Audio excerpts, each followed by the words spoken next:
नमस्कार बंधुरा केमन आছেন सबाई आशा करी सबाई खूब भालो आছেন। रान्नाबान्ना चैनल থেকে সবাইকে স্বাগতম। আজকে দু রকমের আমি শরবত তৈরি করব। দই দিয়ে আমি দু রকমের শরবত তৈরি করব। আমি দুটো পাকা আম নিয়ে নিয়েছি। আম দুটোকে আমি এইভাবে কেটে নিচ্ছি দেখুন। এরপরে আমি পেস্ট করে নেব।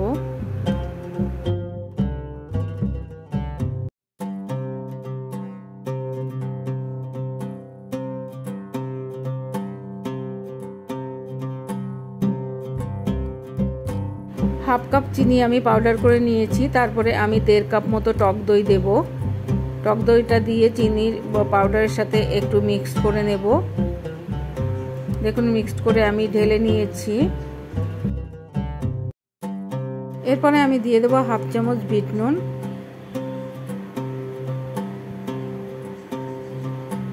যে আমটা আমি পেস্ট করে রেখেছিলাম সেই আমটা দিয়ে দিচ্ছি। দিয়ে ভালো করে মিশিয়ে নেব।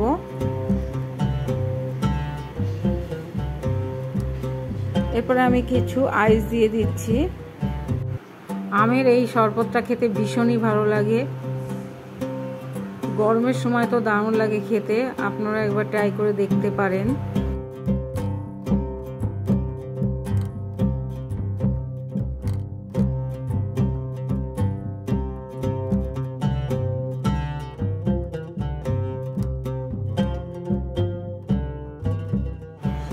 শরবত বা লস্যি যেটাই বলেন না কেন উপর থেকে আমি একটু ড্রাই ফ্রুট দিয়ে দেব। আপনারা যদি মনে করেন যে এটা যখন আপনি করবেন তখন যদি আপনি ড্রাই ফ্রুট দিয়ে দেন তাও ভীষণ টেস্টি হয় খেতে। তো আমি আগে থেকে দিনে উপর থেকে একটু সামান্য ছড়িয়ে দিলাম ড্রাই ফ্রুটটা।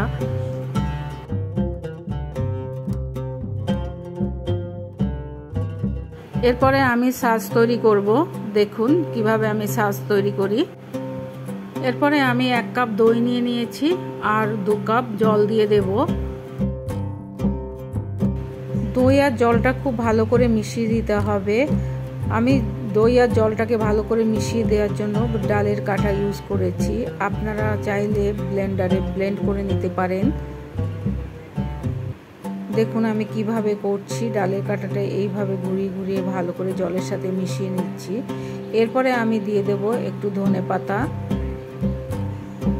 তারপর দিয়ে দেব 1 চামচ মতো বিট নুন আর দিয়ে দিলাম একটু ভাজা মশলা। 1 চামচ মতো ভাজা মশলা দিয়েছি। ভাজা মশলাটা আমি গোলমরিচ আর জিরে একটু ভেজে নিয়ে তারপর গুঁড়ো করে নিয়েছি। তারপর ভালো করে দইটার সাথে এভাবে মিশিয়ে দেব। খুবই সহজভাবে আমি দুটো শরবত তৈরি করেছি। আপনারা একবার অবশ্যই ট্রাই করে দেখবেন। আর এই সসের ভিতরে আপনি কিছুটা আইচও দিয়ে দিতে পারেন।